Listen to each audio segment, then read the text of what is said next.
নমস্কাৰ ওয়েলেছ অসম ইউটিউব চেনেলত আপোনালোকক আন্তৰিক শুভেচ্ছা জ্ঞাপন কৰিছোঁ মৰমৰ প্ৰিয় ভিউৱাৰ্ছসকল আপোনালোক সকলোকে এটা গুৰুত্বপূৰ্ণ টুইট দেখুৱাব বিচাৰিছোঁ মুখ্যমন্ত্ৰী মহোদয়ে এক্স হেণ্ডেলত এটা গুৰুত্বপূৰ্ণ টুইট কৰিছিলে যে এৰিয়াৰী গ্ৰেড 3 যিবিলাক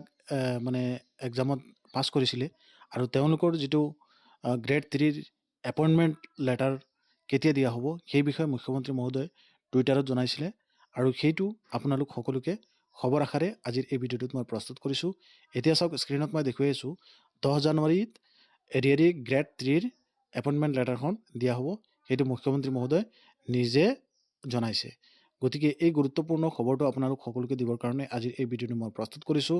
আৰু যিবিলাকে এৰিয়াৰী গ্ৰেড 3 পাছ কৰিছিলে তেওঁলোকৰ সকলোৰ কাৰণে সুখবৰ তেওঁলোকৰ এপইণ্টমেণ্ট লেটাৰৰ ডেট মুখ্যমন্ত্ৰী মহোদয়ে ডাইৰেক্ট ঘোষণা কৰিলে গতিকে আপোনালোক সকলোৱে এতিয়া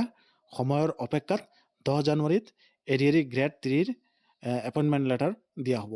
এই খবৰটো আপোনালোক সকলোকে জনালোঁ কোনে কোনে এৰিয়াৰী 3 এক্সামত পাছ কৰিছিলে আৰু কিমান হেপী আপোনালোকে ভিডিঅ'ৰ তলত কমেণ্ট কৰি জনাব পাৰে আৰু নতুন এৰিয়াৰী যদি আহে বা নতুন এৰিয়াৰী সম্পৰ্কে আপোনালোক সকলোকে আমি আমাৰ চেনেলত ভিডিঅ'বিলাক বনাম গতিকে আপোনালোকে নতুন চেনেলটোত যদি নতুন আহিছে চেনেলটো ছাবস্ক্ৰাইব কৰিবলৈ নাপাহৰিব ধন্যবাদ জয় আই অসম